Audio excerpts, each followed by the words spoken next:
สบายดีข้อยคิดว่าเจ้าน่าจะเคยเห็นเครื่องหมายติ๊กถูกสีฟ้าแบบนี้ แล้วก็เห็นหลายคนที่กำลังใช้อยู่ เจ้าฮู้บ่มันใช้ไว้เฮ็ดหยังมันมีคุณประโยชน์อิหยังแหน่และเฮ็ดวิธีการใดจึงจะได้มันมาใช้ มันเหมาะกับบุคคลประเภทใด บัญชีประเภทใด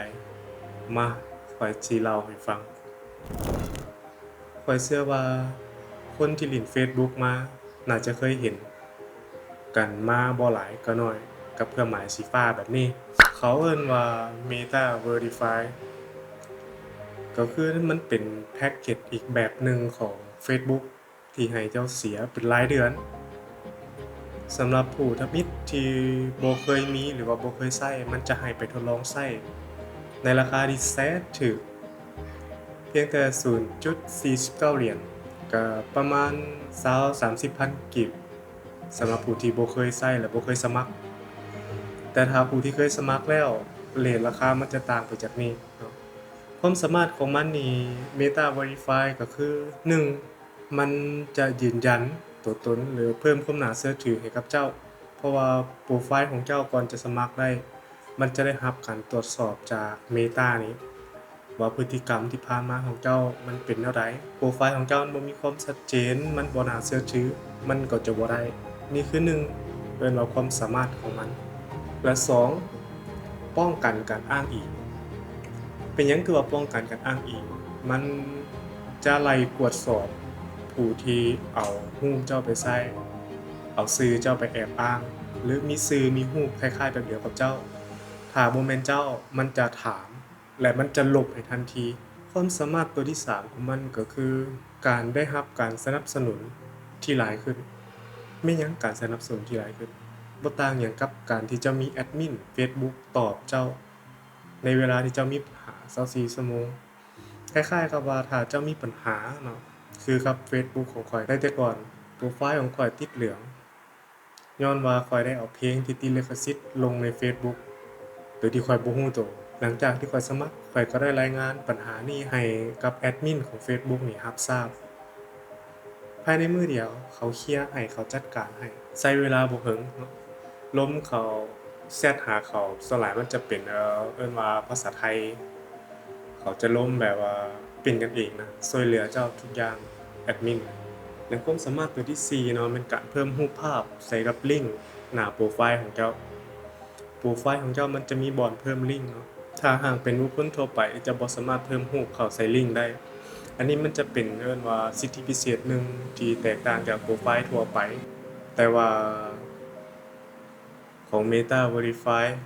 เฉพาะสมาชิกจะสามารถเพิ่มลิงก์เข้าไปได้หรือจะเพิ่มความน่าเชื่อถือการนำเสนอ